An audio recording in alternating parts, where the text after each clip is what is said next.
Well, good morning, folks. How are you? Getting all kinds of opposition this week. Somebody don't want me talking. Mentor with a mouth never shuts up. Let's give folks a minute or two.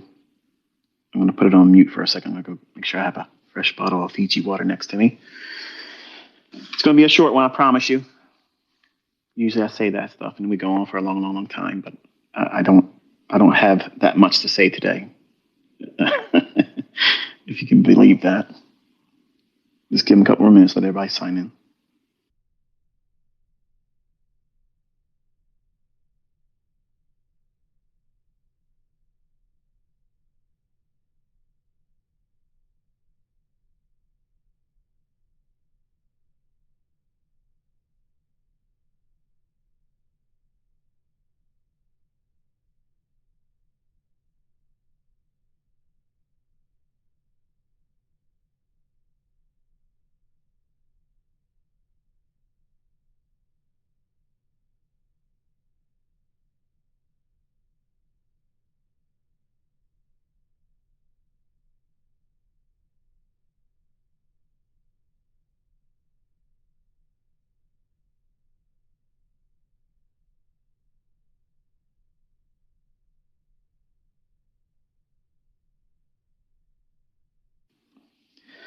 All righty. So it is Saturday, and obviously we had a pretty crazy technical week in the markets, and other things transpired.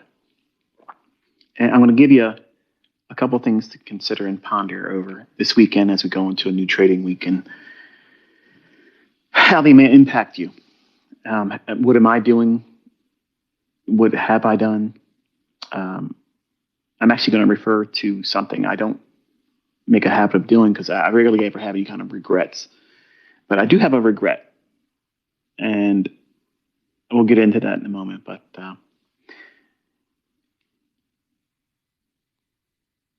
last summer, over the period of the summer months, I don't know exactly when they were, but there was X Spaces hosted by Kit, you know him as ICT underscore concepts.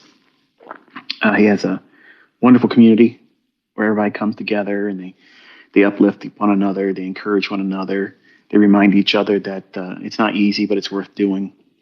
And I've always found it delightful to listen to everyone kind of like roll their sleeves up and show their heart.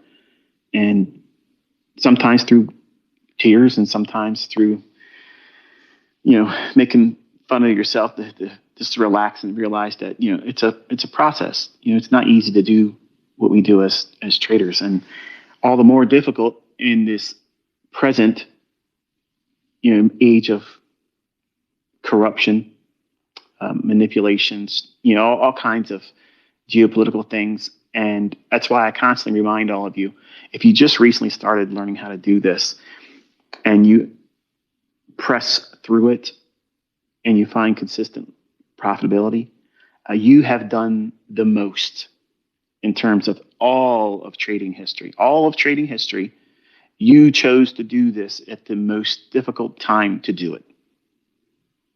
So don't let it discourage you, and don't have such a high hope of expecting to do it very easily, very quickly. Just go out there and start making lots of money real fast.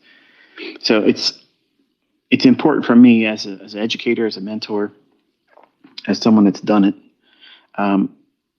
to remind you that it is not going to be easy right now. It's going to be very challenging. The markets are going to be, well, you're going to have the rug pulled out from underneath you, the roof blown off. And if you're over leveraging and you have no real risk respect, no protocol in place to rein yourself in, so that way you don't over leverage yourself, you could wind up harmed, by your own hands. And you can blame the market, you can blame this, that, and the other thing, but ultimately no one puts you in that risk but you. So I kind of want to start this discussion today with that, because I see a lot of people pushing really, really hard, trying to get a lot of money, big trades off, and they're taking on way too much risk, way too much risk. And how fast these markets are moving around, the volatility is like snap, snap. You're in there already, 100 handles in the index markets. In literally seconds, the markets like silver and gold are moving hundreds of points. Like that's a dream come true for someone like myself that started in the 90s. Like we never imagined that there'd be a day like you're seeing today. And you can have your head cleanly removed from your shoulders just with a static price bounce here and there that would in a normal market condition when the volatility is not so extreme, it would just be like probably 4 or 5 points. But it's so exaggerated now. They know that there's a fevered pitch for people to get out there and trade and buy and buy and buy and buy and buy. So they keep extrapolating the measure of volatility. And that's not buying and selling pressure. That's them controlling the price and widening the disparity between where the market was moments ago to where they want to take it next. And if you don't appreciate that measure of risk, you're doing it absolutely wrong. And you're asking for the cause and effect of not knowing something and being ignorant and having a gambler's mentality and just placing a huge bet on, let's see what happens. What's going to happen is you're going to have a whole lot of regret. You're going to have a whole lot of remorse. And for some of you, this is probably going to be the shortest career choice ever by starting trading this year because it's going to be difficult. It's going to be difficult. But inside of this, there's lots of opportunity, wild opportunity. So I know I probably piqued a lot of your curiosity, but before I go any further, I just want to make sure you guys can hear me okay. I didn't do an audio check. So I just want to ask you all if you could do that now. Just give me a 5x5. Let me know you hear me.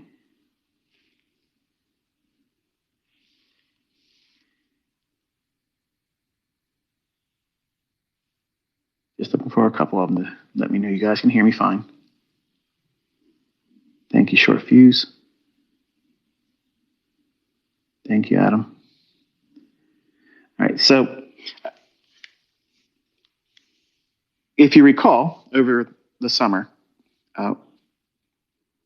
Kit was hosting his normal trader roundup and whatnot. Now, I think some of them were kind of like piggybacking on an X space that I may have done, but they're not always like that. He runs his own community, does his own thing.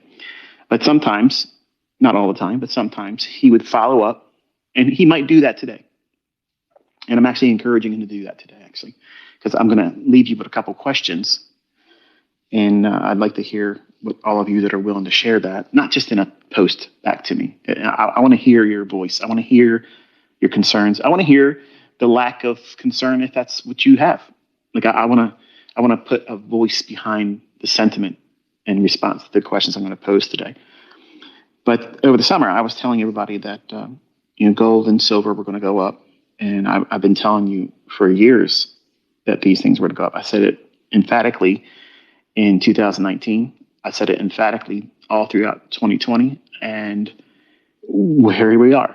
Okay, and there wasn't many people out there saying that. And now people always said, buy gold, buy silver, it's an investment, it's real money, this and that. I'm not talking about that.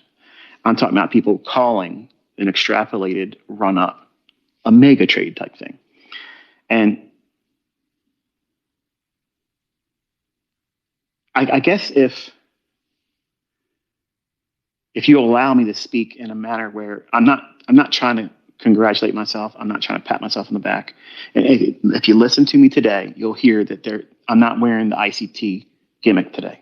Okay, I'm talking to you as Michael. I'm not trying to be the entertainer, educator, trying to get y'all worked up in a froth and stuff.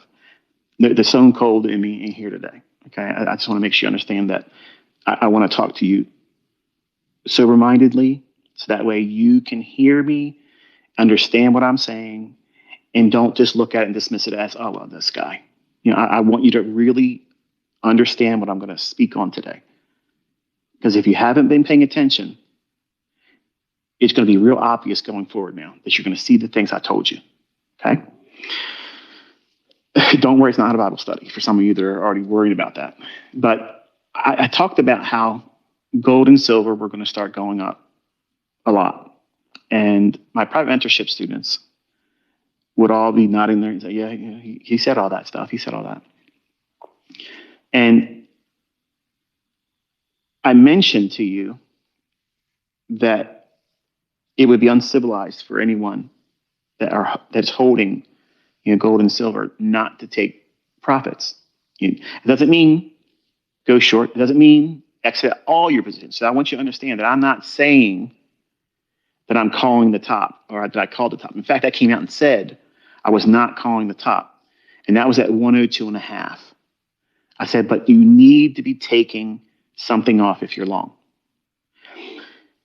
The reason why I felt inclined to talk about that and mention it, because you don't see me actively trying to put you in ideas about entering, going long or short on the metals, because the volatility is so high, and because a lot of you don't listen. You like to read into what I'm speaking, and you add things to something that I may or may not have implied or had in mind when I was speaking. Not everything I'm saying is a enigmatic riddle for you to figure out.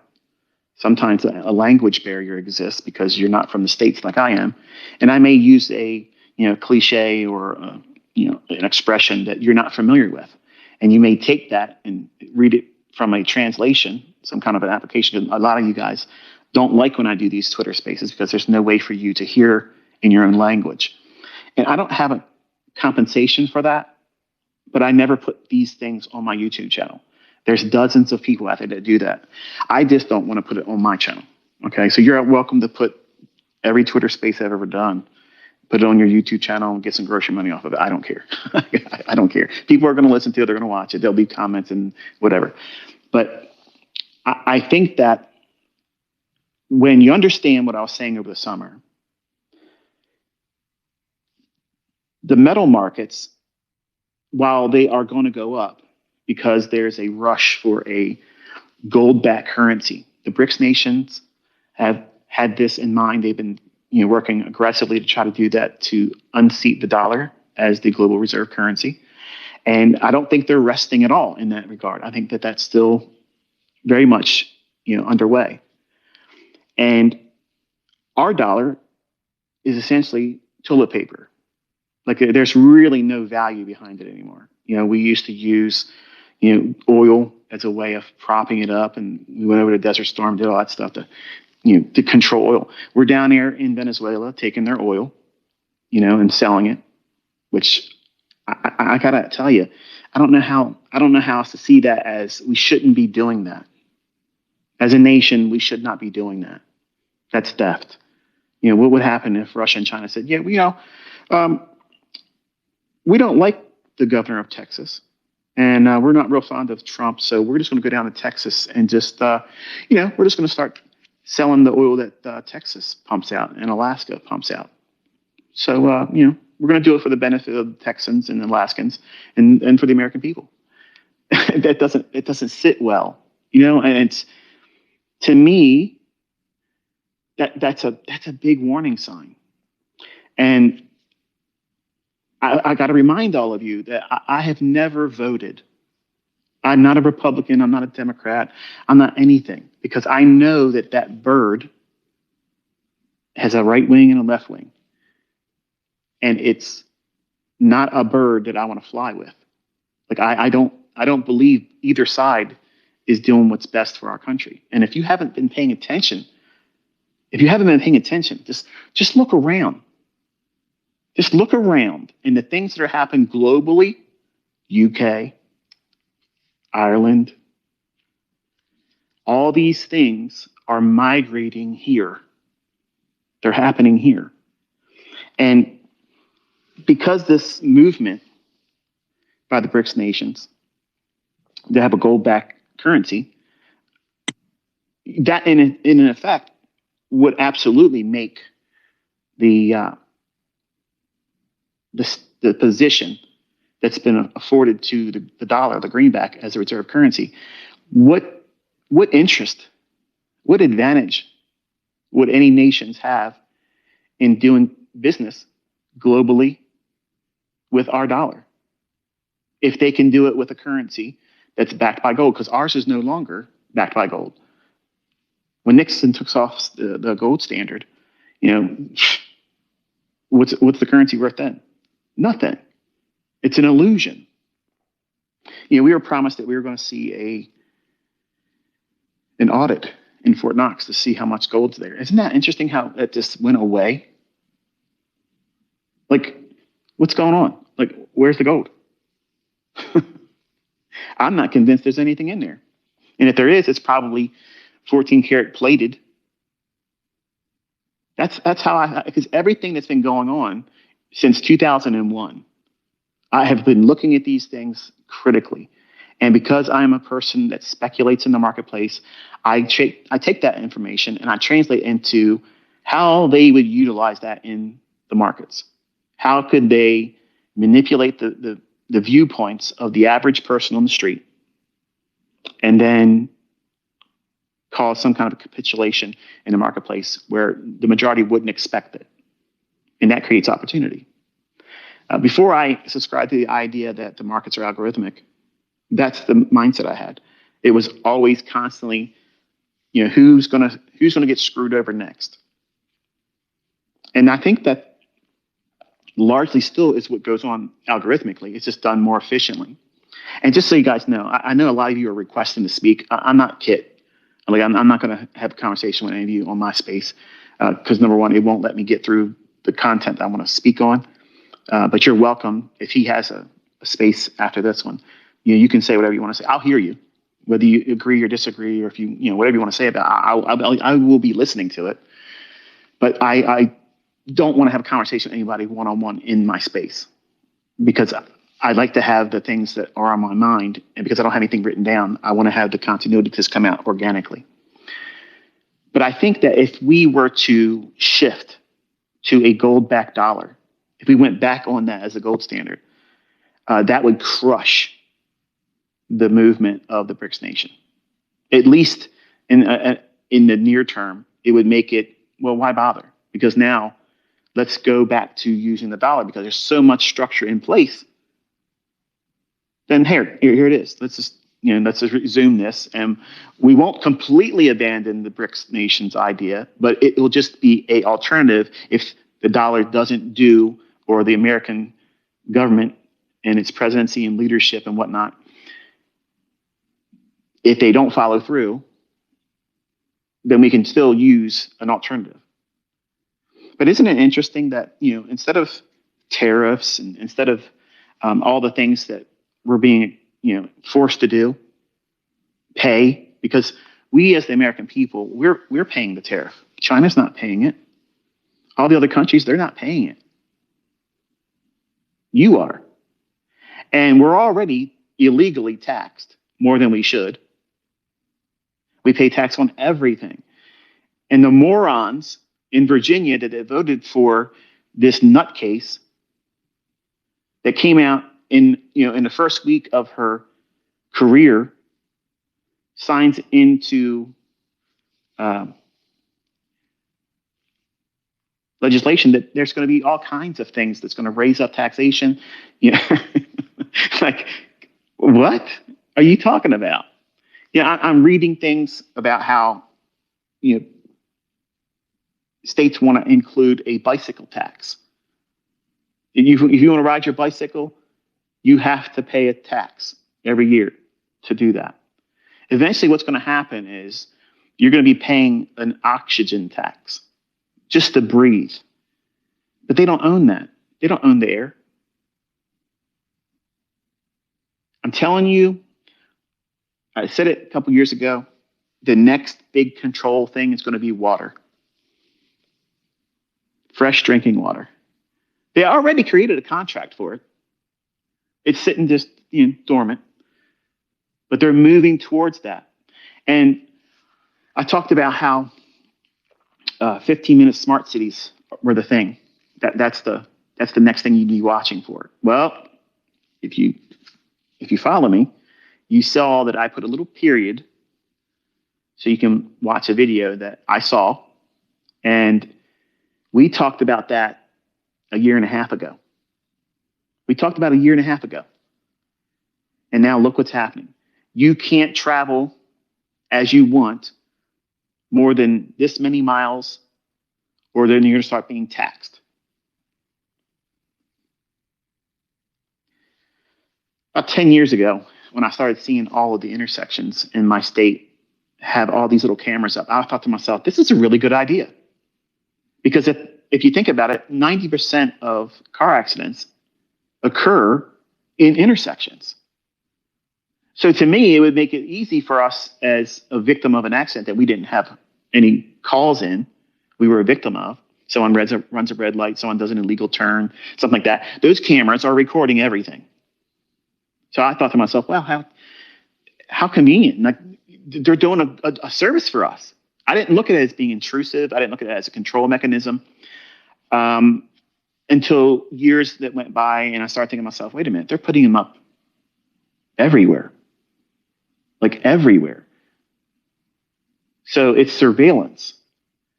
And we're seeing now why all these things are popping up, because they're going to implement some more draconian procedures of control, taxation, and it's imprisonment. There's no other way around it. That's what it is. It's imprisonment. Like, who are they to tell us we can't travel and go wherever we want to go? We're not prisoners. We're already taxed so much. People can't even afford groceries. Their utility bill, off the charts. And they're talking about how they want to tax this, that, and the other thing. You order Amazon, well, you're going to pay even more. You're a fool, you're a moron, and you buy DoorDash, they're going to tax you even more on top of that. Why are they entitled to that? Why do they think they're entitled to that? Because what they're doing is they're squeezing all of you and me. I'm not exempt from this. But this is what I'm seeing. I'm seeing these incredibly overreaching control measures that if you're just happy-go-lucky walking through this place thinking that, you're trading, you're running your little prop firm account, you're getting a little bit of money here, getting a little bit of bread in your pocket, getting some people to like you on social media and think you're living a life, you need to wake up, man. Like, you need to wake up. There's some dark, dark stuff going on. And everybody in leadership is part of it. Like, the asylum, patients are running the asylum. They're governing us. They're governing us. These mad people, these crazy people, these lunatics, these pedophiles, okay? They're all complicit. And now you have all these files being dropped, okay? I ain't looking at none of that stuff. I don't want to know what they were doing. I already knew enough to know that they're sick. These people are sick. They're demonic, and they're disgusting monsters. And it's not surprising to see how all of these people are rubbing shoulders with our quote unquote senators, our leadership, our representatives. Let me say it that way. I don't like the term leadership because they're not supposed to be leading us. We're supposed to be telling them what we want as the people. It's the people's nation. It's not the senators. They're not kings. They're not queens.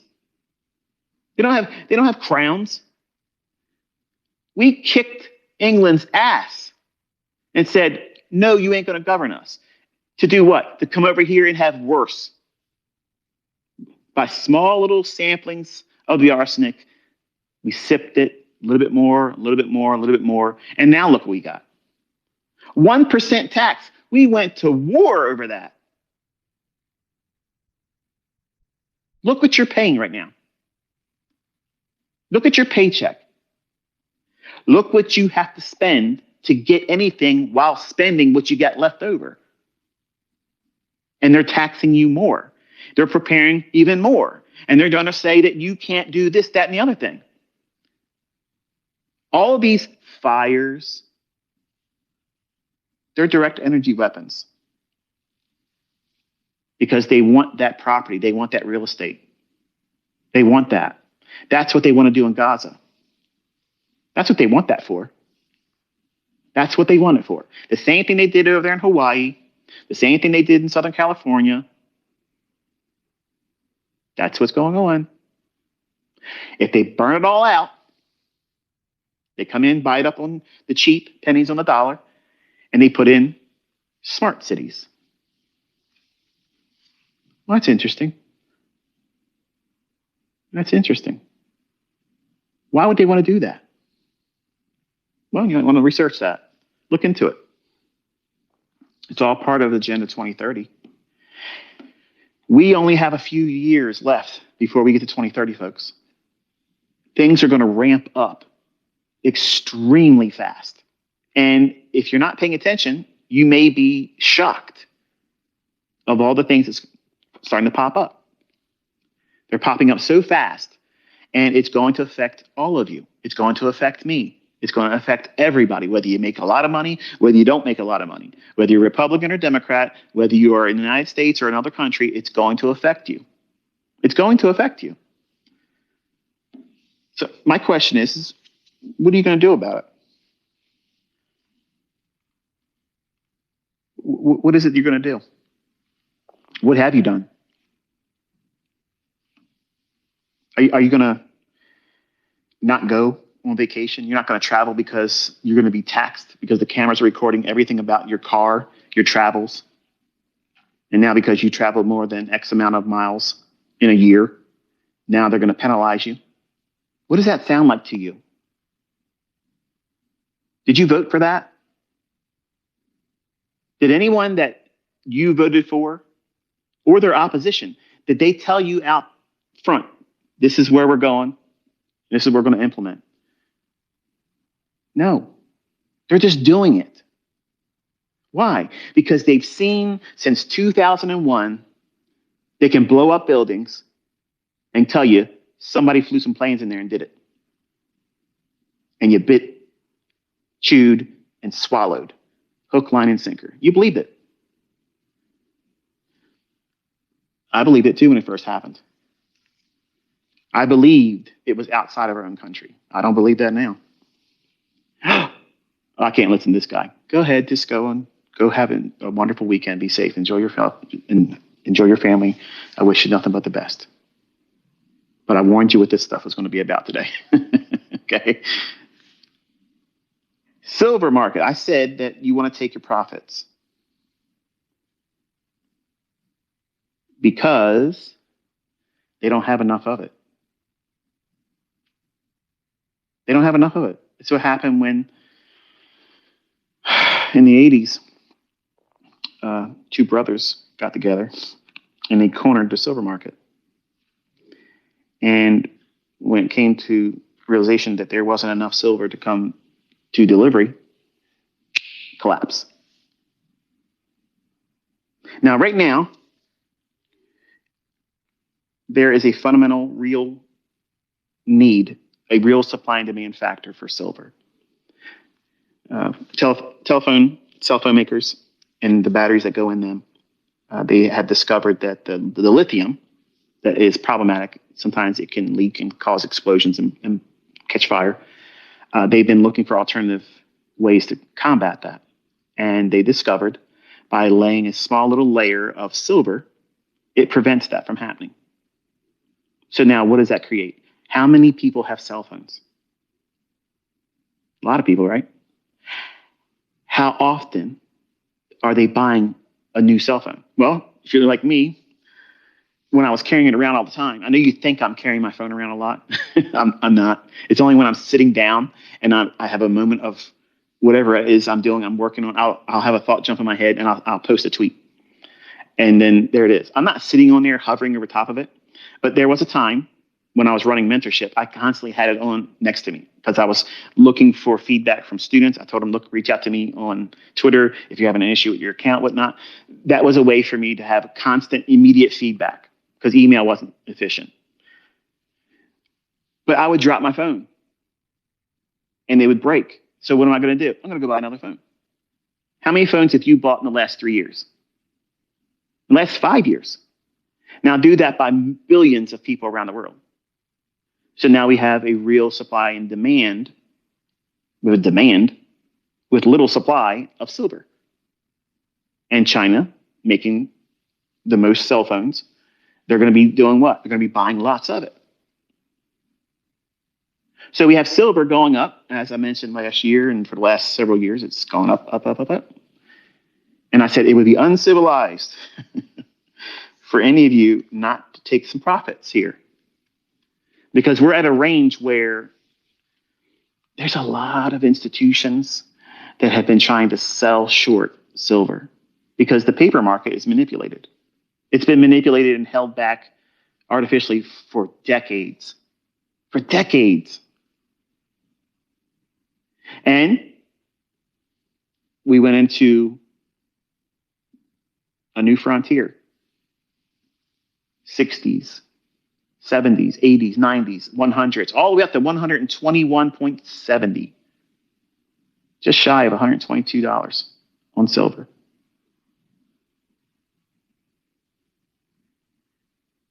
Now, they're going to tell you it's because Trump picked a new Fed chairman that's hawkish, not so dovish. And they're going to want to raise interest rates.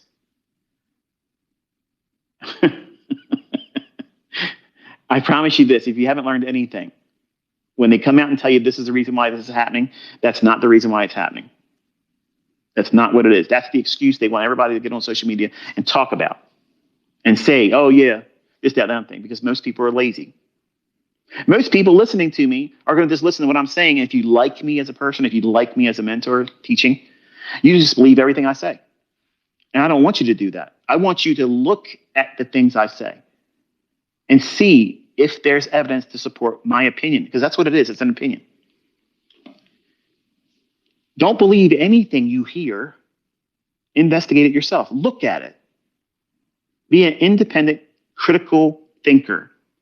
Don't adopt somebody else's opinion, especially mine. When I was younger, I thought I knew everything, and I didn't know anything at all. But because I could make money, I thought I was smart. I was not smart. And I still don't think of myself as highly superior intellectually. I'm no smarter than anyone else. But I've been paying attention since 2001, and the things that have been transpiring, not only in our own country, but everywhere else, it's marching to this one centralization of global governance. And how can they wrestle and wrangle everybody's participation? Well, it has to be by force, because there's going to be people like me, maybe some of you, that we're just not going to be willing to submit to these types of things. I'm not going to do it. I'm just simply not going to do it. I'm not. So I'm not going to conform to it.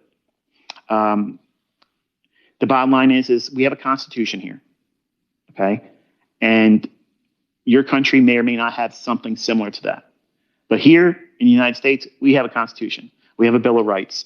And they have dumbed down our society here, where most of these individuals don't even know what the Constitution says or what the Bill of Rights gives them in terms of protections. They don't know it. They don't know their rights. They don't know what's going on right now is an infringement on those rights. And that's what they've been doing. They've been slowly diluting the gene pool and allowing them to feel like they're social justice warrior, getting out there, standing, get out there and make a stand. You're actually fighting for the undermining of your own rights. You don't even see it because you're stupid. They've made you stupid. They've blinded you with a sense of, well, you're significant. You're significant when you get out there in the street and act like a fool. You're significant when you burn your own neighborhoods down, your own citizens and neighbors Businesses that are in your own neighborhoods, you're burning them down. It makes you feel significant. You're justified. You're an idiot. You're doing everything they want you to do.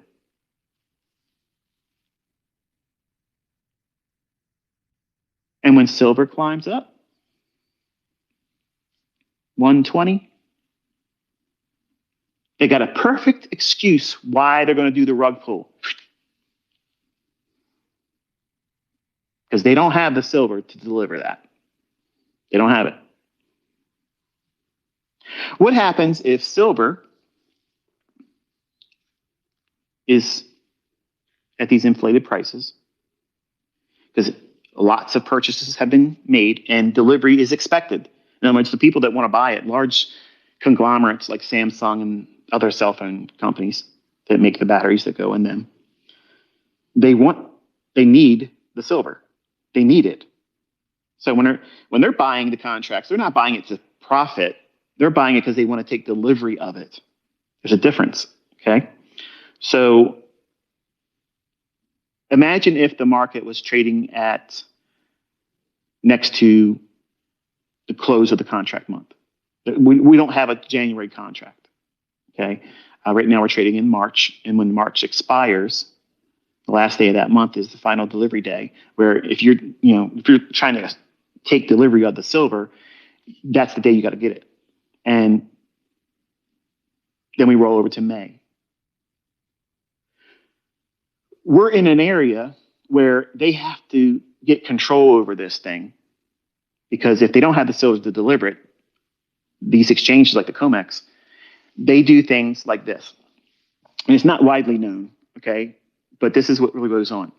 If there isn't a way to deliver it, okay, if you are buying a commodity, whatever commodity that is, it's on the exchange, then we're going to use silver as the example. If there is no commodity or supply to deliver to those individuals that want to actually receive it, they bought the contract, they assumed the responsibility and risks of it, all the risk of holding that contract and the fluctuations in price. If they bought it and they made money on the contract valuation, that's one thing, okay?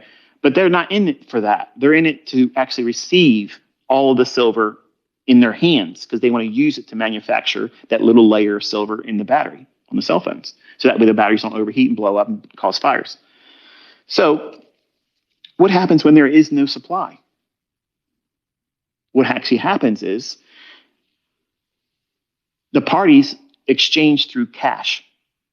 And they'll say, okay, look, we don't have it. So it's trading at 120.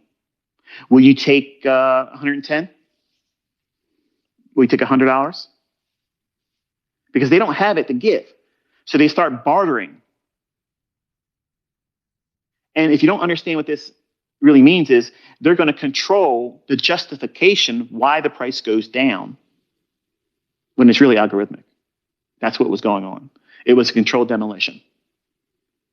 But from the exchange perspective, where there's a large conglomerate user, now I'll give you an example. This is a real world example, and you can go watch a video of Mr. Williams, Larry Williams. He actually did this. He got into the sugar market, and he bought lots and lots of sugar, and he bought most of it. He cornered the market. His words, it was legit. And he literally was selling his his sugar, table sugar, white sugar, the poison stuff they put in everything to feed cancer and whatnot. He was selling the sugar at a higher price than it settled at on the contract month he took delivery of. So he received and took delivery of the sugar, but he was selling it at a higher price. What happens if it's you that has to supply the commodity? See, he was taking delivery of it. He wasn't supplying it to the market as a supply. He was a consumer buying it. He wanted to buy it because he felt it was a worthwhile investment for him to just keep buying. He cornered it, actually took most of the sugar on delivery on that contract month. Not my words, that's his words. He did it, okay? So what actually happens at the exchange level is the parties start bartering on the cash market. We can't deliver the silver, so we'll just pay you in the difference in cash. So panic sets in. Well, I can't get the silver. I need a silver. So what they'll do is they'll drop the price lower, and they'll barter, and they'll control the spot price like that. That's the perfect justification why it's going down. So you have that controlled demolition of price going lower, lower, lower, lower, lower, lower, lower, lower, and it just smashes everything. But it creates the perfect justification for why they can get silver back down into a controlled price range. Now, you're not going to see that in trading books. You're not going to see somebody get out there on the internet and explain here in the chart. But that's what's going on, folks. Okay. I told you before, a lot of you guys out there, you simply don't know shit. You don't know anything. You don't know anything. And it's important for you to know that we're in an age of so much corruption. When have you ever seen a market literally lose $250,000 inside of 2 days? All you had to do, is be short one contract, and you won the Robbins Cup. You're done. One trade, you're done. It's over. It's done. Now, let me tell you what my regret is. Thursday, I was thinking to myself, I got an unction. Okay, and I told you that if you were watching my other channel, you've heard me talk about this. So I promise you, I'm going to respect the atheists in here. I'm not going to talk about the things that I could talk about out of respect for you. Okay, because this is not the venue for that. But just so you know, I got an unction on Thursday. It was like a strong intuition, like a strong tug inside of me that I should have bought a lot of 85 put options on silver. And it was nagging at me. And I was like, nah, I'm not gonna do it. I'm not gonna do it. And man, I've been asked all the time, have I ever regretted not buying Bitcoin? Hell no.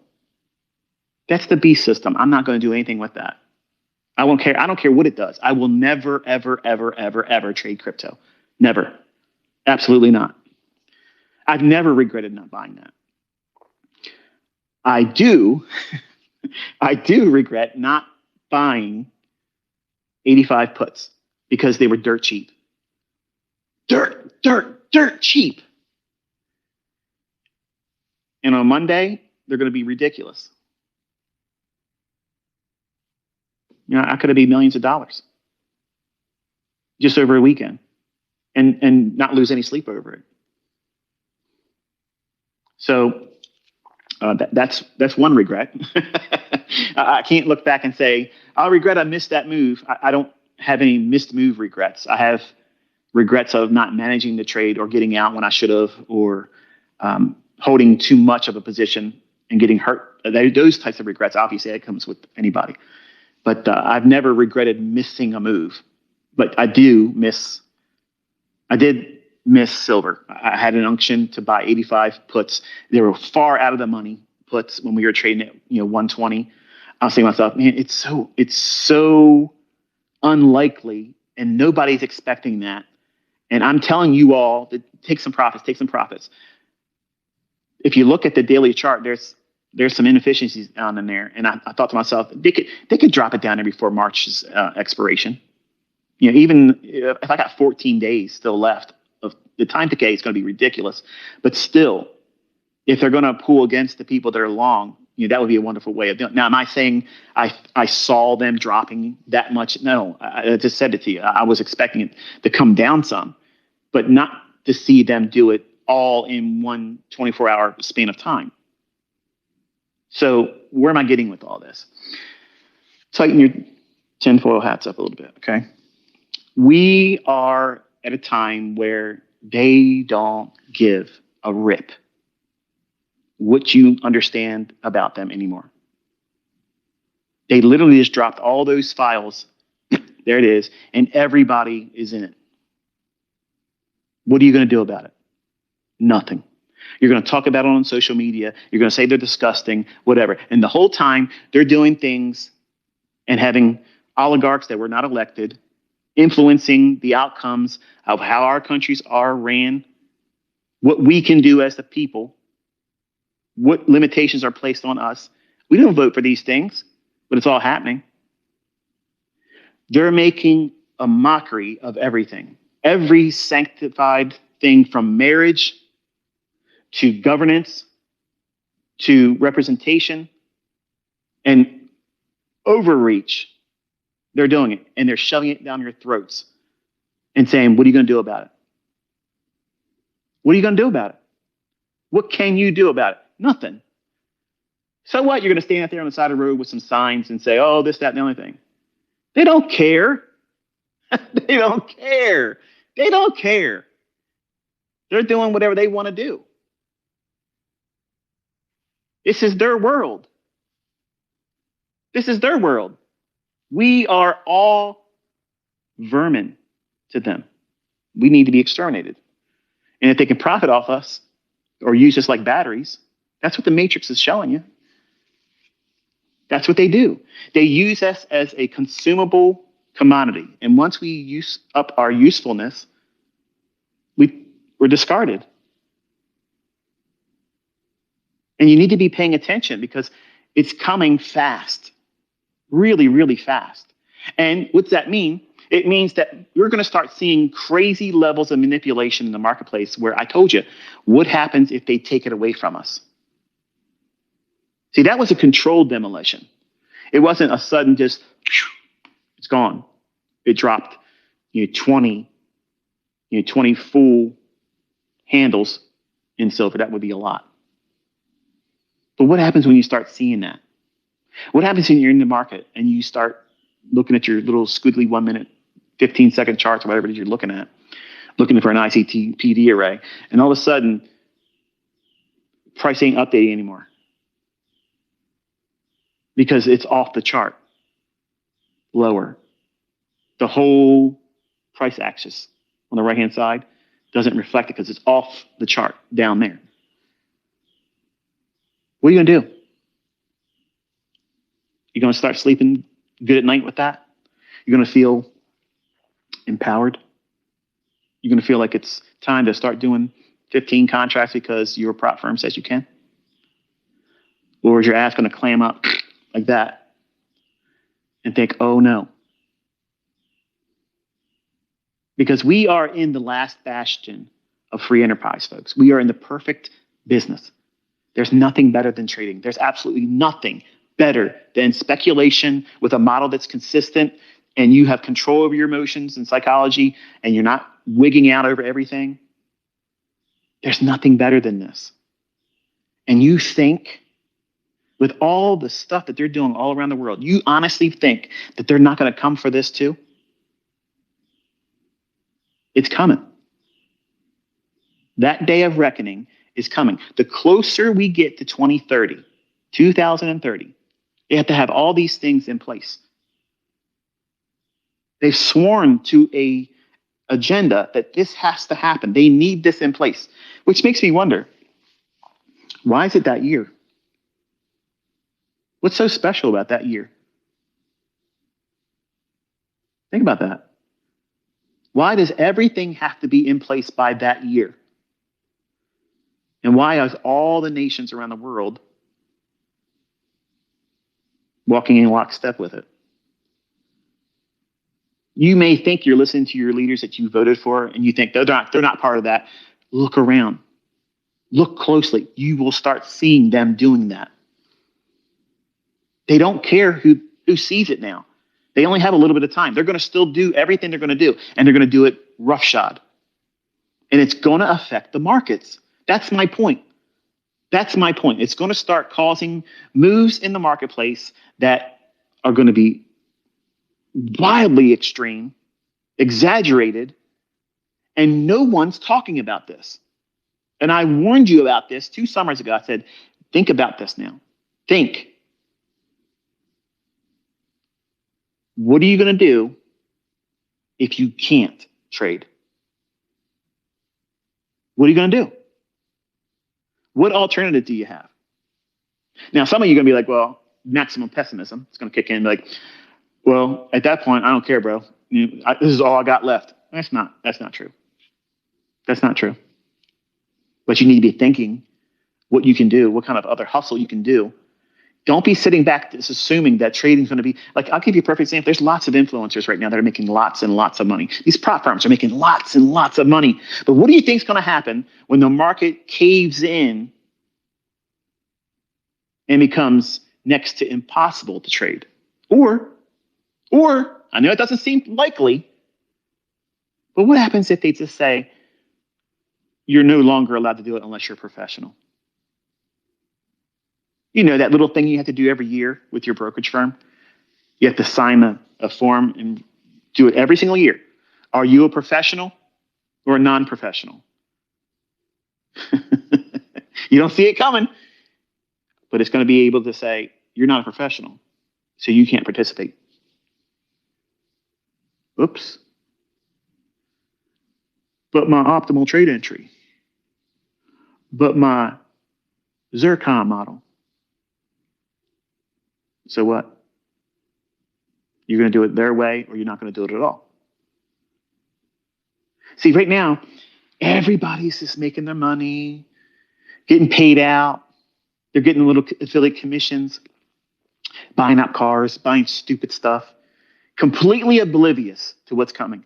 But I promise you, these same people are going to be on their live streams crying with real tears, complaining about, dude, who would have knew? Like, who could have saw this coming? You all know. And I'm not saying this so you can mock them later on, but I'm telling you, they're all going to feel stupid. Because there's going to come a day, real soon, that these same influencers that are making hand over fist, and the folks, let me explain something to you. You add up all the influencers out there, all of them, and all their affiliate marketing, all that stuff, they don't come close to me. Period. So I'm not looking at any of them with envy. I could care less. They're finally getting a little bit of money. Okay, a little bit of money. A couple million here, a couple million there, that's nothing.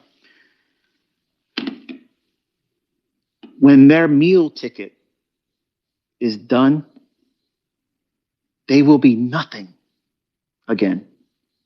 And it's going to come down on them like a weight. And it's going to smother them.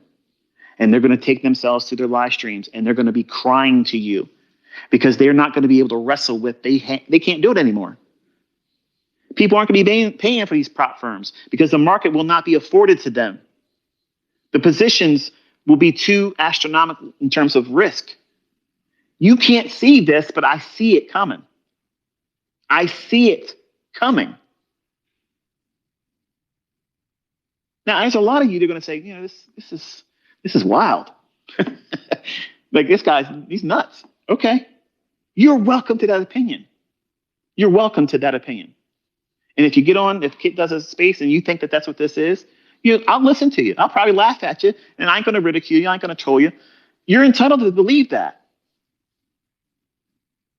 But who else was saying you better take some of that money before silver dropped $200,000+ a contract? I said this in every major move. And I'm behind a paywall with a legion of people that can come out and say he's lying. I did it in Bitcoin. I did it in all the other commodity markets, in currencies, in the dollar index. For 30+ years, I've been doing this stuff, folks. And I'm going to tell you something, okay? And I need you to really listen to this. I have never seen a market environment like we have right now. And I studied decades of market activity before I even started trading in 1992. I paid for data that reached back as far as data can go. And there has never been a market environment like right now. And you listen to these 20-year-olds that come in and say, bro, you know, this, that, and like they're stupid. They're stupid. They literally think they know everything. And I know what that feels like because I was a 20-year-old making lots of money thinking I knew everything. You make a couple $1,000s and you think you know everything. Mr. Kid Ego, you're going to tell somebody, listen here, old man. Listen here, old man. This old man paid more taxes in the last quarter of last year than you'll ever make in your friggin' life. Okay? That's the way it is. That's the way it is. But you listen to these people that are influencing you, And they're trying to get you revved up to worship them. I don't want you worshiping me. I don't want you listening to me and believing just because I said it. I want you to take the initiative and say, let me just take a look at this. Let me just look into this and see if there's anything that I need to be concerned about. That's all I'm asking you to do, folks. I'm here in a non-monetized setting. If you're listening to this, it's because I've given permission for everybody that wants to do it. They can put it up there on their Spotify. They can put it up on their YouTube channel. They can do whatever they want to do. They can monetize it. I don't care. I just got to get it off my chest.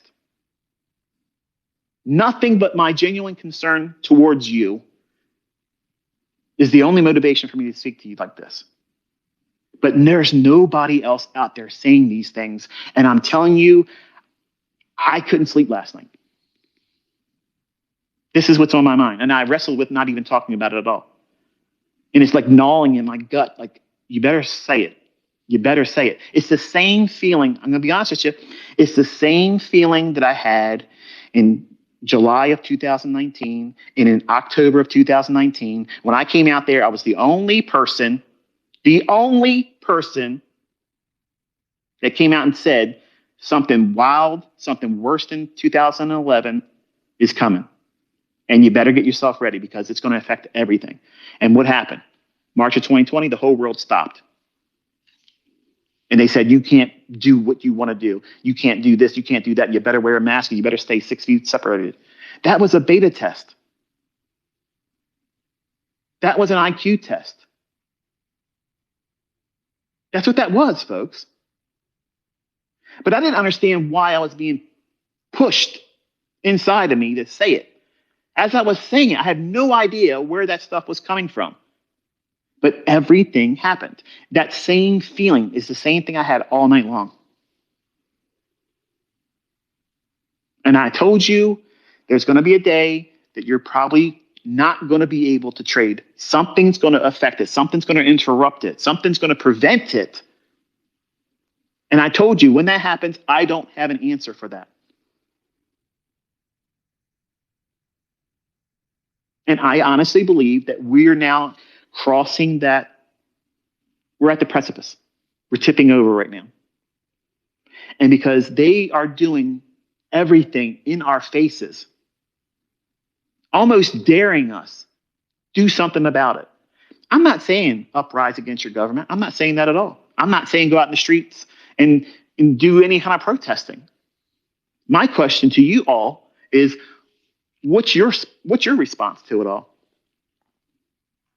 Like, what's your response? Like, how are you going to navigate your world if they tell you you can't leave your neighborhood only so many times, so many miles in a year, or they start taxing you? Because that's what's coming, folks. It's draconian. It's worse than that novel 1984. If you've never read or listened to the audiobook of 1984, honestly, you need to do it this weekend. That's absolutely mandatory reading. Because while that's fiction, they're using it as an instruction manual. They're using it as a standard operating procedure and then doing worse.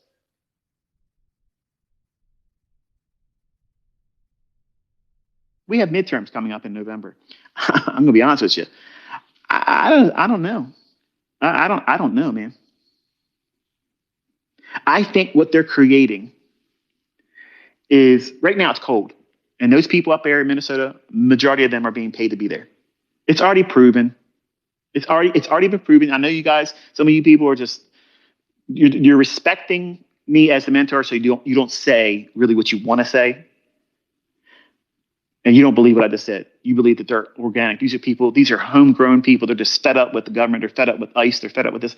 Listen, I'm not defending ICE. I'm not defending Trump. I'm not vilifying them. I don't have a horse in that race. I just know what this really is. They want you and I to pick a tribe. They want us to pick a side. Because if you're on a side, you're on the chessboard. You're in the game. I'm not either one. I'm outside of it. I have objectivity. I can see it for what it is. I'm not going to be someone in the streets running around, videotaping, getting up in people's faces. Like, I'm not doing that. I'm not going to do it. My family isn't going to do that. I don't think that you should do it. It doesn't do anything but cause problems for you. And it forwards their agenda, division.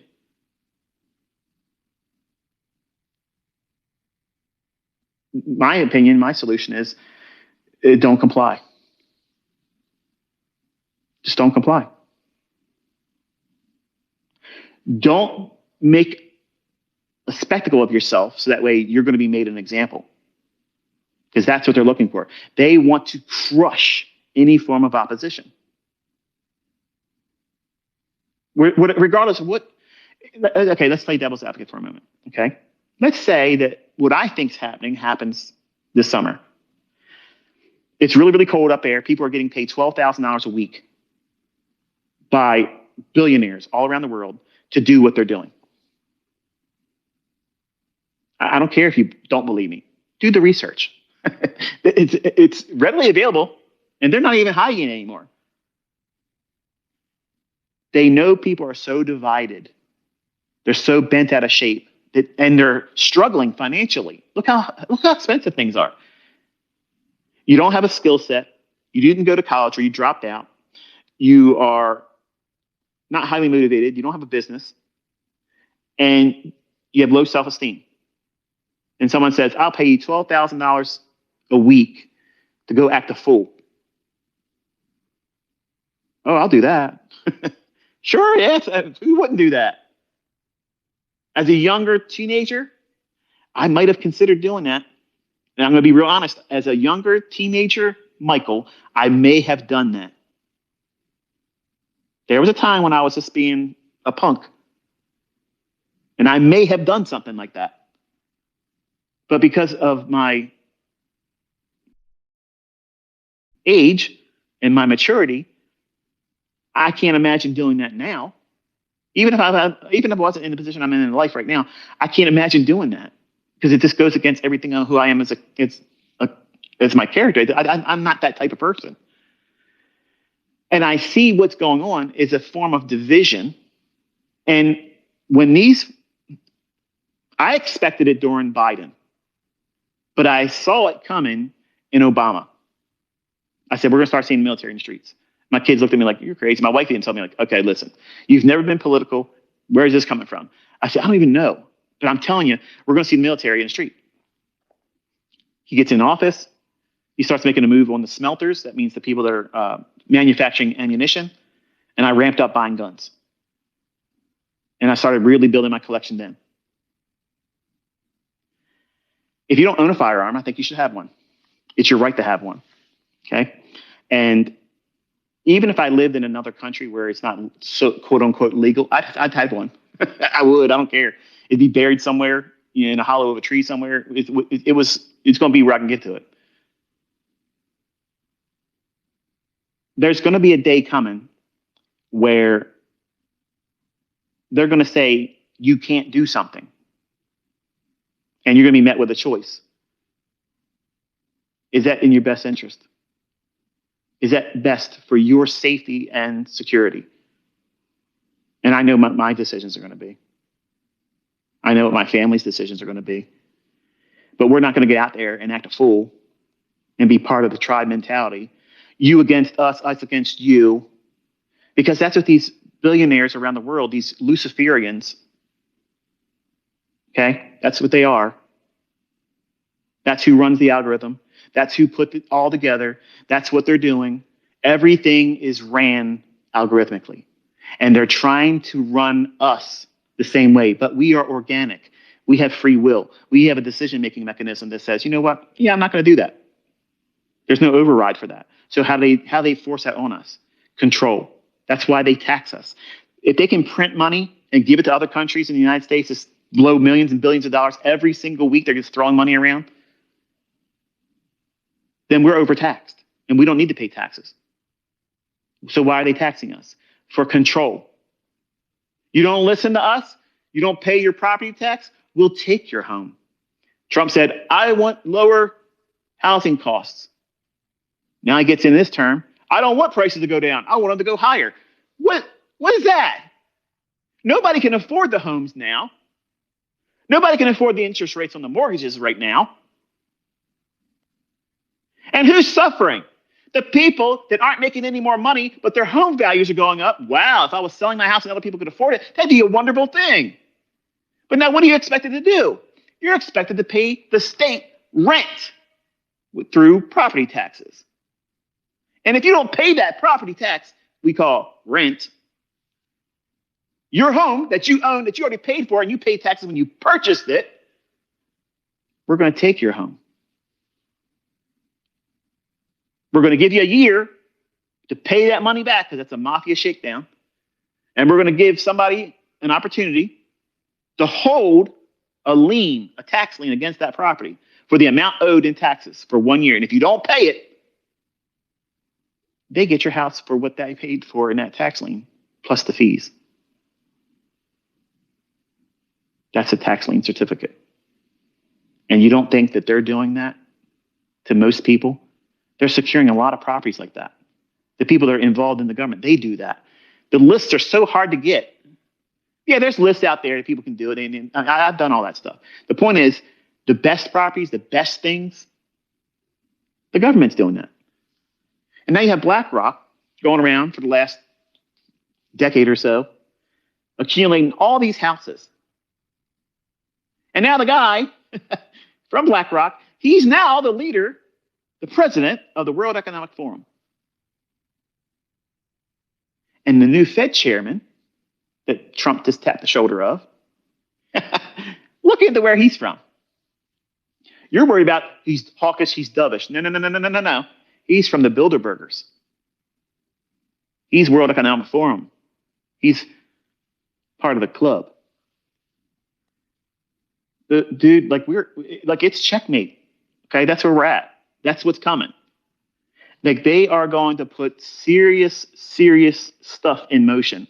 And when the weather breaks and the weather's a little bit nicer, they won't have to pay so much to get people out there. And other people are going to want to be out there because they're struggling even more. And when the fair weather protesters come out, and they're in every state, it's going to be crazy. And what is everybody going to want to have happen? Because I already hear some of my neighbors saying it. Man, if they start doing that around our houses, I hope they lock us down, put us in martial law, and clean up everything. What did you just say? What did you just say? You just said, institute martial law, take away my liberties and my freedoms, and take away my constitutional right and my Bill of Rights away from me, and curfew me. They're creating the problem because they already had the solution in mind: martial law. And a lot of you young guys out there and young gals, you just don't see it coming. You hear an old man talking. That's all you hear. You hear somebody talking and you don't see any relevance to you. You're just trying to get your bread. You're just trying to get your bread, bro. Fools. Fools. You have no idea what's coming. Completely oblivious. Only worried about the right now, today. Have no idea what's coming down the pike. They're bringing in people from other countries to destabilize Western culture, civilized nations that don't have these problems, and now they're destabilizing them. There's a faction, a division, you versus us versus you, when it was never there before. We got past all the white versus the black. In the country here, is there racism? Absolutely there's racism. But it's not extreme like it used to be. When I was growing up in our neighborhood, it was straight up racism. They hung Confederate flags off their houses. They drove around on their cars. It was hanging off the back of their pickup trucks. They made it very loud and proud. They didn't care. That's the way it was. It wasn't like that. That's why I had to hide all my friendships with my black friends, where breakdancing came up when I was a kid. Rap came up when I was a kid. And I had to hide that stuff from my family because they weren't going to tolerate that.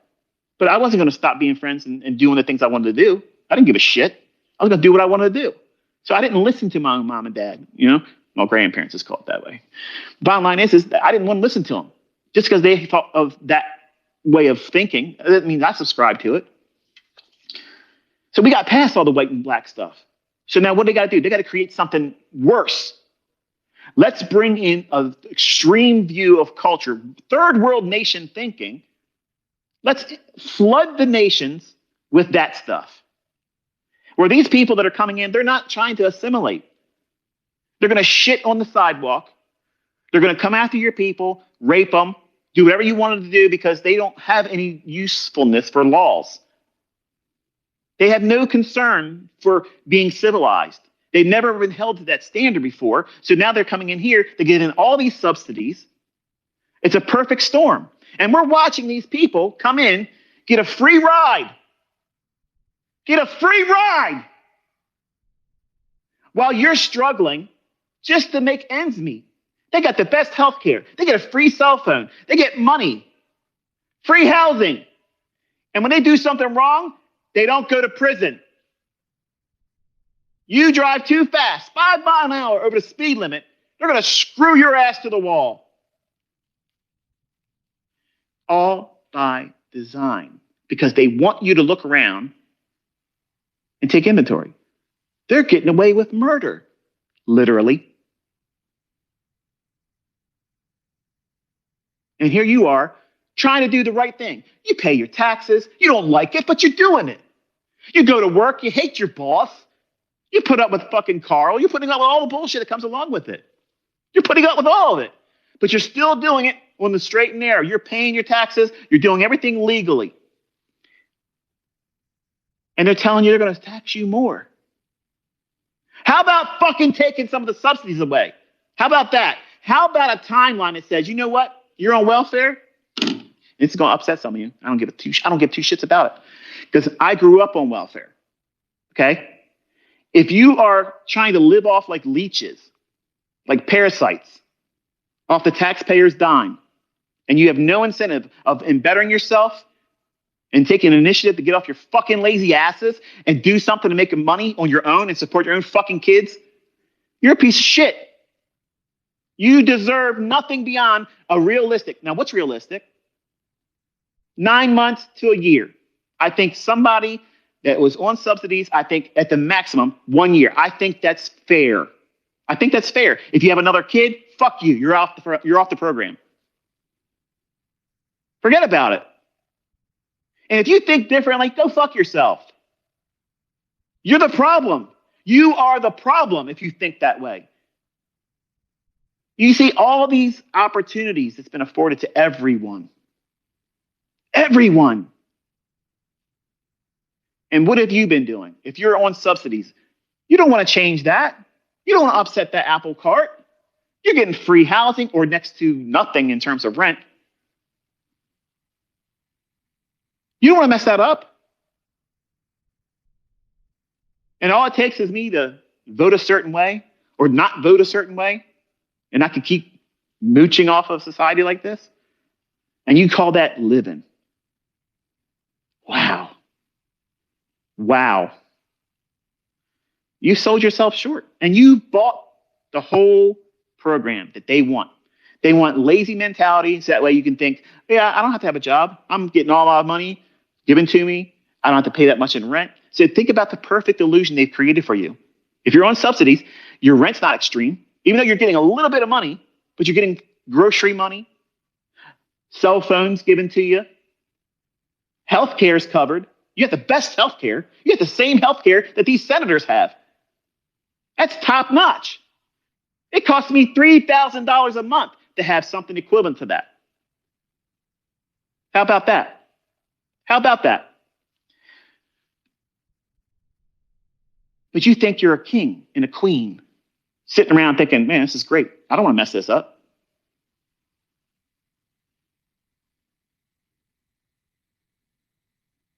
But you're watching live streamers proving that they can make millions of dollars a year. And they ain't got to be on welfare. They ain't got to ask for a subsidy. They ain't got to worry about if they want to have more kids, can they get another tax credit for their kid? They ain't got to worry about hiding their father or their children in the household, but claiming they don't know where he's at. And ain't black folks doing this too. It's everybody. White, Indian, Chinese. Everybody knows that it's a free-for-all over here, and they've been piling them in. The stuff that they found in Minnesota, that's going on in every fucking state. Every state. It's been going on a long time. Long time. Decades of it. And they don't give a shit. That woman they just put in the office down in Virginia, she's already making legislation to protect. So there's no reason to be fearful of doing it down there. Think about that. It's crazy town.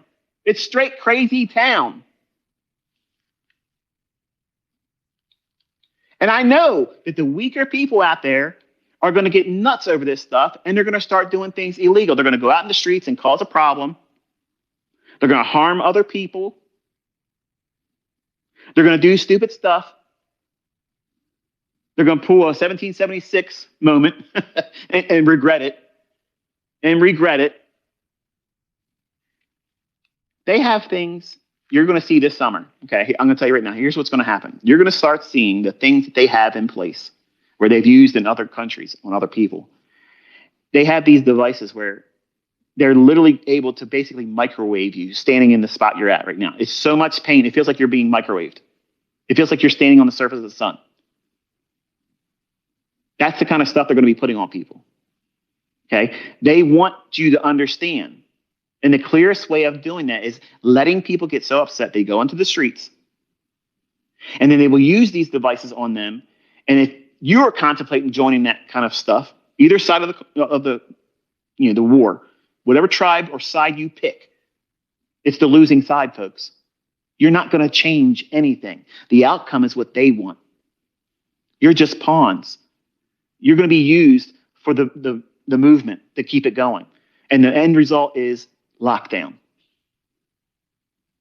That's what it is. It's martial law, complete and utter control. You better do it this way. You better do it that way. And when we go to a digital currency, you can't buy or sell unless it's approved. What are you going to do then? What are you going to do? Because that's what they're marshaling us into. They're just corralling us smaller into the fence. And everybody's distracted by those people are the problem. It's our governments and the asinine things that they're trying to implement. That their overlords, which are Luciferians, they're perpetuating these things.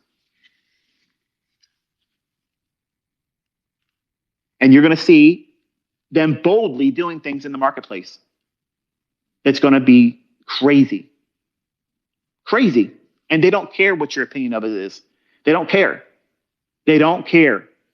They're going to manipulate the market so bad, so aggressively.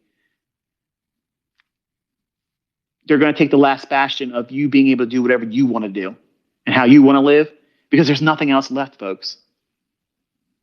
Real estate used to be hot, used to be great. It's not as easy to do it anymore. There isn't a lot of people out there that have lots of money that want to buy homes with the interest rates they have right now. Most people can't even afford their home right now. They've been moving other members of their home, their family into their homes just to make their ends meet.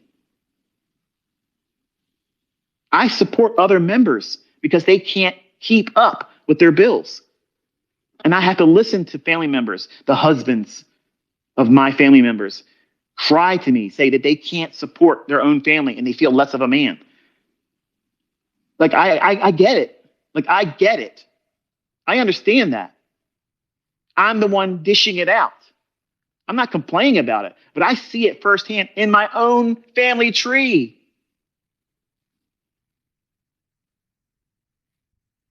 A lot of you think that I'm walking around here with rose-colored glasses and thinking, he's rich, he can't see it from our perspective. You have no idea. You have no idea. If I didn't see it this way, I wouldn't be here on my Saturday talking to you, ruffling your feathers, making you think about what you need to be doing. And I'm aware I don't have the answers for it. But if you're going to be blindsided because you just didn't know it's coming, it's worse.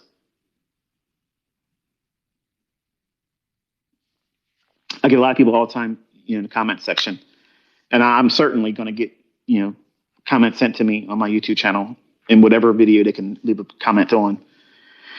And they'll say, if you think that there's a way out of this because of the way you believe, then why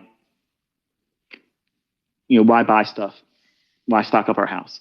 Why get food? Why get water? Why get extra oil filters and oil for your cars? That way you can do your own oil changes.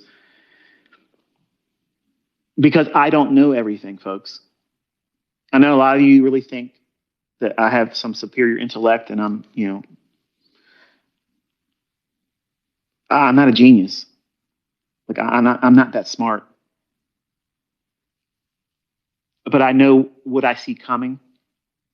And the same unction I had in 2016 when I told you Trump was going to get elected and I'm going to watch and see what's going on. I want you to think about something. I am going to go back on my word here and say something because I want you to understand something. In Daniel, there's a verse that talks about how this person is going to come on the scene. He's going to have so much influence over everything and everyone. And he's going to be lawless. He's going to do whatever he wants to do.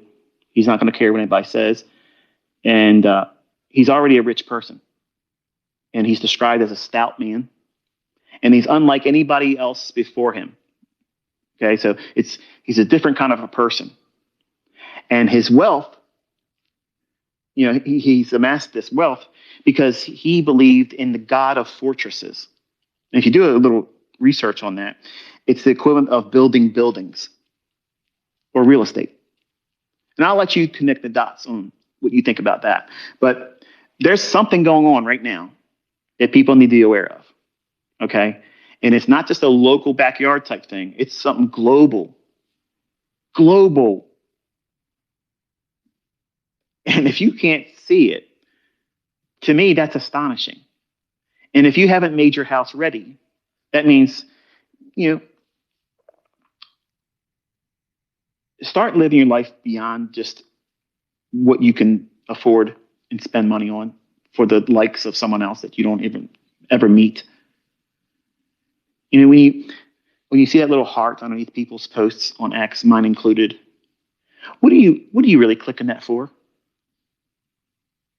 When I click it, I want the people to know that I felt what they posted was either funny, it was entertaining, it made me smile, or they may be reaching out because they just want someone just give me a moment with you because I have respect for you. Do you see me? Do you see me talking to you? Because I don't ever see you talk to me. And I know sometimes people just want to have a connection like that. And I'll put a little heart on it. That's not for you to go out there and say, ICT, Michael, he replied to me with a heart and then make a big to-do about it. That makes me uncomfortable because I'm just a person. I'm not a celebrity. I'm not special, okay? So it kind of ruins the whole thing when you do that. That's why I don't like to do a lot of the things that you want me to do in this relationship between mentor, influencer, and someone that's interested in the person being that individual, namely me. But when you press that heart button or that like, what are you hoping to get out of that? So I'm going to tell you from the perspective of an influencer, someone that's got a large following. There's a lot of people out there that will do pretty much anything to get to where I'm at because I can sell my name, I can do affiliate marketing, and I could be making millions of dollars every single month. And I turn them all down. No one has an affiliate with me because I don't want to be owned by anyone. I'm not an employee. I don't want anybody having control over me. God has control over me, but that's it. And sometimes I wrestle with him and I have to repent and just like I'm going to be done with this. I said words I didn't want to say when I first started. But when I'm emotionally attached to a lot of you because I know beyond just your screen name. I know a lot of you. Now, I haven't had dinner with you, but I've heard your life story. You've communicated with me over a number of years. You've kept in touch with me. I've seen your face. I've seen videos where you literally sat down with me, with your family, weeping and telling me that you've gained a measure of lifestyle, struggling through what you learned from me, and now you've attained something. And your family's proud of you. You're proud of yourself. I'm proud of you. I have a connection with a lot of you. Okay. And those things are not, you're none of you that don't know that or don't see those things. You're not entitled to that. That's my reward. You didn't do anything to earn those testimonies. That's just for me. Me, my wife, my children, we get to watch these people share their life with us in a safe way where they feel comforted that I'm not going to go out there and blast them out there and say, look at this is what they did. I have so many other successful students that just don't want to be in the limelight. They don't want to be out there as a spectacle. But for the people that want to be like that, and when you're aspiring to do those types of things, when you're liking my posts or liking other people's posts, take a moment and think about, why are you doing that? What's the motivation behind that? What are you hoping that you'll gain from doing it? What's the return on that investment of you pushing that little button? What's going on? I'm going to tell you from this side of the influencer, okay? 90%, if not more. I've often thought about doing this, but I just feels, I don't know. I wouldn't be received the right way, but I've always thought about how I could go on my YouTube channel and go into the comment section, because you can comment on my videos. You see your comment, but you don't see anybody else's comment. But I see everyone's comment. I see everybody's comment. I read every single one of them. And I do it 2 times a day. I'll do it in the morning. Once I get caught up, I'll go through and read them. And then before I go to bed, I usually go through them again. And it's listed by the most recent one. So I know where I cut off from the morning and where the other ones ended, most recent comment. And I don't like them because you can't see it. It has to be allowed to be posted to the channel. And sometimes YouTube lets 1 or 2 comments get through. I don't let them comment. I don't let those comments go on there. But there's one on the most recent live stream I did. One comment, it's this little flame the guy's doing like it's fire, right? I didn't authorize that. Like, I didn't allow that there, but it's there. Okay. So when I take that away, don't be offended. I just want to be continuously doing the same thing. I didn't put that there for other people to like it, but other people are liking it too. But my question is what do you think my opinion of all of you are when you like my post? Because this is what I see. As an influencer, I want to know if you resonate with what I'm doing. I am not looking for you to puff me up and worship me. Every other influencer out there wants that. Some of them are my students, and I get it. But I want you to understand this. If you're not content with your own success and you need other people to fluff you up because of likes, because of talking about you, what's it really going to take for you to be content with success? If you're making millions of dollars, and some of you are, and you're still out there looking for validation, why? Why are you doing that? Why can't you be thankful, appreciative, and content with the success that you're having right now? Like, you need everybody constantly blowing smoke up your ass. Is that what you really need? Like, is that what you need? Because a lot of you young people, that's what you think that this is all about. You want to be looked up to because you think that status of significance is greater than just being successful and not needing to go to work because you can carve out your own paycheck. And I'll say it in plainer terms. You're so down and out and miserable and depressed right now. Your sense of self-worth is so low that even if you were making millions of dollars a month, you would not be content because you want others to see you as worth it. That's what you want. And I'm telling you, as someone that's gone through that whole thing, that never gets satisfied. There's never enough likes. There's never enough attention. There's never enough pomp and pageantry around you as an entity online, as a personality. There's never going to be enough if that's what it's all about. You're never going to be satisfied. You're never going to be happy with that. So don't start there.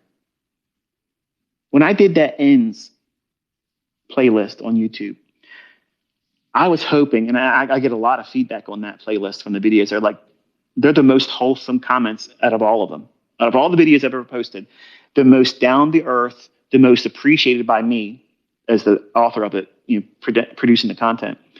They're the most heartfelt and sometimes tear inducing, because I can feel it when you sit there and you tell me that this really makes sense. Like you stripped it down to, I don't have to worry about making a lot of money, because now when I thought about it, I never thought about just paying my rent with this, and that's all I got to start with. If I start, it makes it easier. And then 6 months later, they come back. Look, I'm doing it, and I have enough money to cover the entire year of rent. And I'm now saving for a down payment on a house, and I'm doing this and I'm doing that. And it's so much better because I was putting so much emphasis on needing to do bigger and better than I needed to.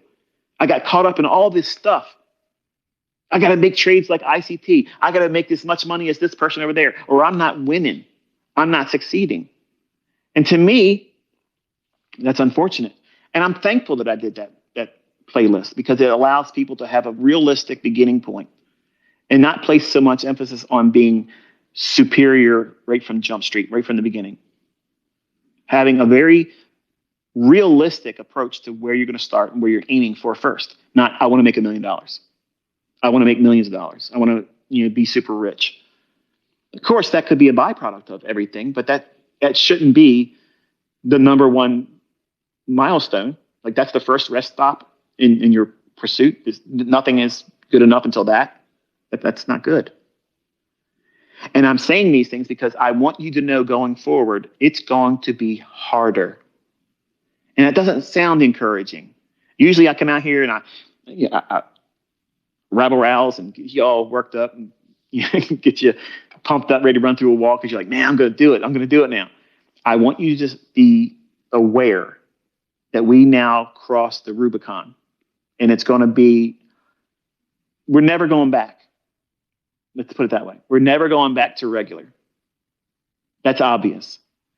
And they have so many things in place now. They're going to make a run on everyone that's making money by their own efforts in the marketplace. And they've already contemplated taxation on unrealized profits. If you never heard about that, do research on that, because they're trying to get that going too. That means you got to pay taxes on positions you haven't even closed out yet. Now, I'm going to say this in closing. Imagine you were long silver from 55, 64, 75, 86, and you ran all the way up above 102. And then they had laws in place, legislation in place that says it's time for you to pay taxes on those unrealized gains right now. And you paid the taxes because you want to be a law-abiding citizen. You don't do anything wrong. And silver did what it did. You don't see a problem with that? Because that's what they're trying to do. That's what they're trying to do. So you'll pay taxes on losses. You don't think you're going to be driven mad with that? Going crazy? Losing everything? Not being able to pay for your mortgage anymore? Or the property taxes on it? So BlackRock can come in and scoop that up too? 2030, you're not allowed to have private property. Research that agenda. It's a World Economic Forum agenda. That means every nation is walking in lockstep to get that stuff going on. Do not believe there's a couple countries. No, no. Just like they have the tribe mentality in our streets right now, in our countries, there has to be, quote unquote, opposition countries. Otherwise, it's not as effective of winning over the thoughts and minds of others. I can't go and say, well, I'm going to move to Russia. I'm not doing that. I'm not thinking to myself, I'm going to move to China to avoid this. No, I'm not doing that either. I'm not looking at other countries and saying it's a better country, because it's going to be everywhere. It's going to be everywhere. But my question I wanted to raise to you is, what's your thoughts? Because I'm sure some of you are smarter than I am.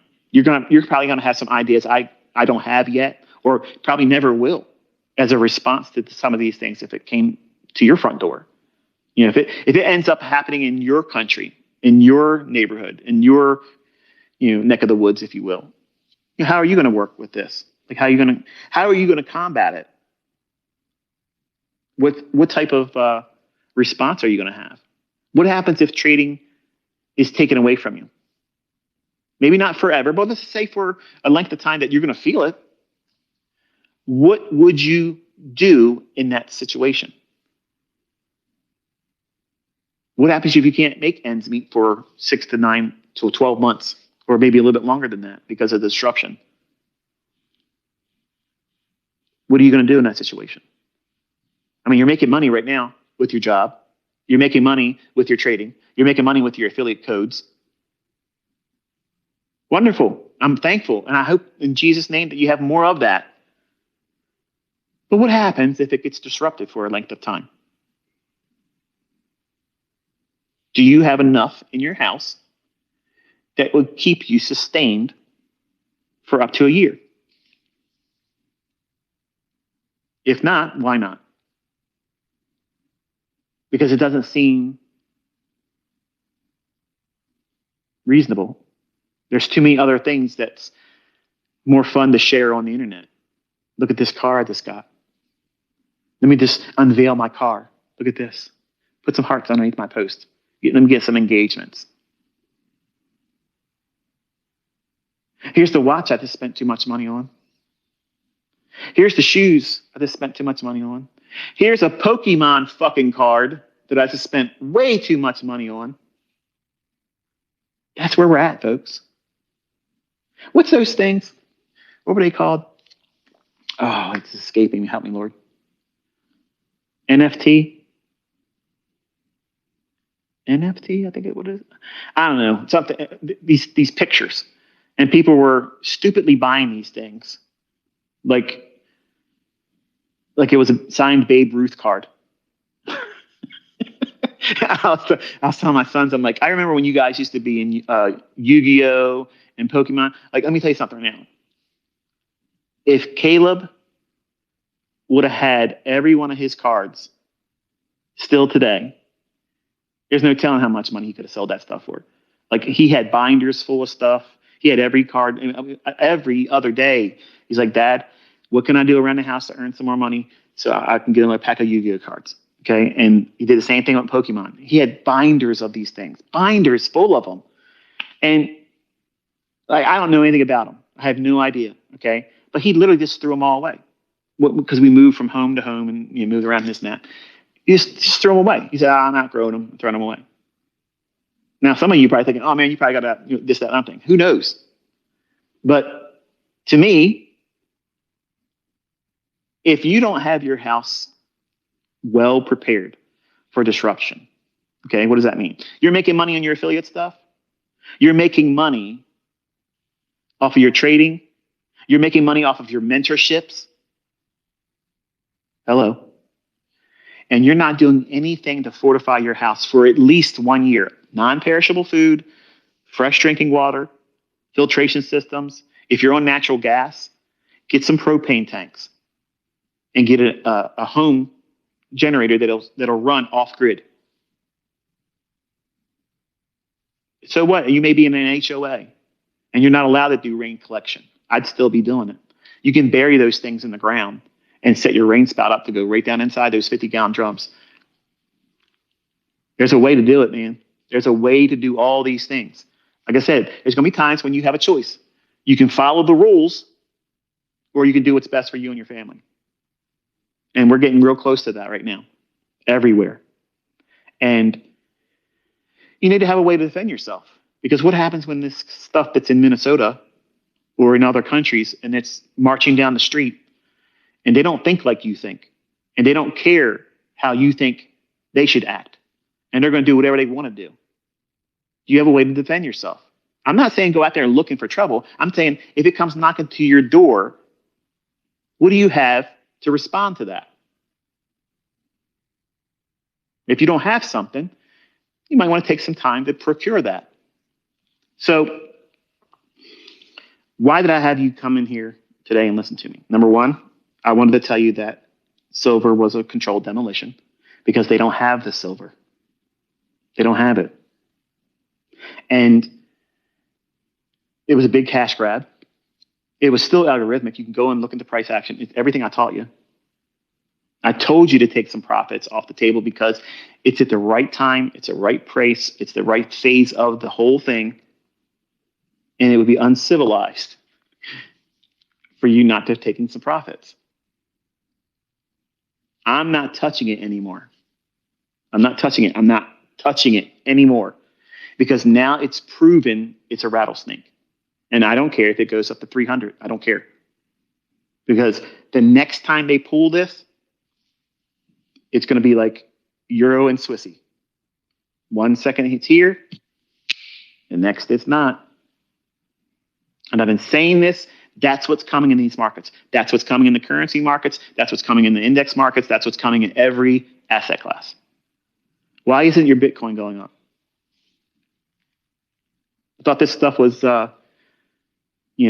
independent. It's the answer to fiat. What's going on? Why didn't it run meteorically up with gold and silver? Think about it. It's not what you said it was. It's not what they pretended it was. It's struggling right now.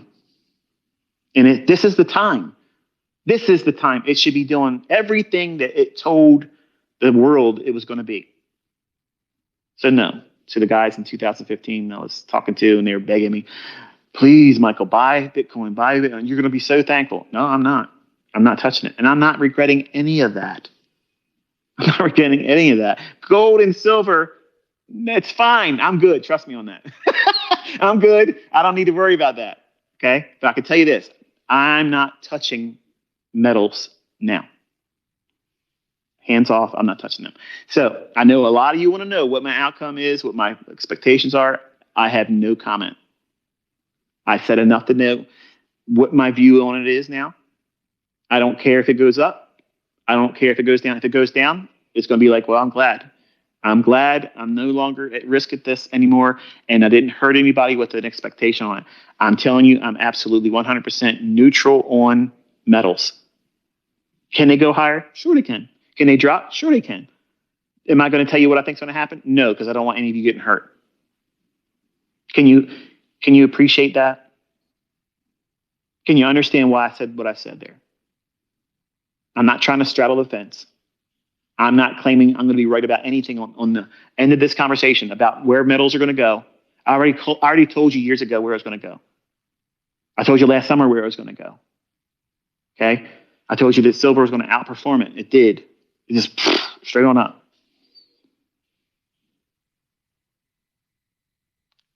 Can you appreciate me talking to you this way? There's no ego here. I'm not trying to sound smart. I'm not trying to say I told you so. I'm not going to tell you what I think is going to happen in metals because I'm going to tell you plainly, I, at this juncture, don't know. Can you appreciate honesty? Can you take it at face value when I'm being honest and telling you, if I don't know something, I'm going to tell you? Can you appreciate that? Because there's sometimes, as I've told you in the past, if I don't know, I'm going to tell you. And that's where we're at right now. We have seen that snake show its fangs. Now you know 100% manipulation's off the charts in the metals. So now they're going to punish everybody. Going to see wild price swings all over the place. Okay? And if you're offside, you can get hurt. So respect that risk. Respect that. Don't think, well, no. Because you're going to be sending me emails like I get all the time. I wish I would have listened. I just blew all my accounts. I blew all my money. Can you send me money? No. There's your blanket response. All these people around the world asking me, "Oh yeah, I was in crypto. I should have listened to you. I did this. I did that. I traded this, that. I was in natural gas. This went cut in half." First of all, I didn't tell you to do those things. And no, I'm not going to pick up your mistakes and pay for them. No, you have to learn for that. I'm not paying for other people's mistakes. When you sign those risk disclosures, when you open those accounts up, you assumed all the risk. So don't ask other people to subsidize your mistakes, your poor execution, your poor decision making. But I'm curious. What do you, as a community, you don't have to trade my stuff. I'm asking anyone that has an opinion, because I'm genuinely interested. Like, I'm genuinely interested in what other people's views are regarding this, because it's not just trading. It's in response to, if trading is taken from you, what types of things do you already have in place, or would you implement as a solution, or at least some way mitigating some of the pressures off of you and your family's needs that trading right now is meeting? Like, what would that be for you? So with that, I'm going to leave you with that question, and I'll ask you to share however you want to share it. And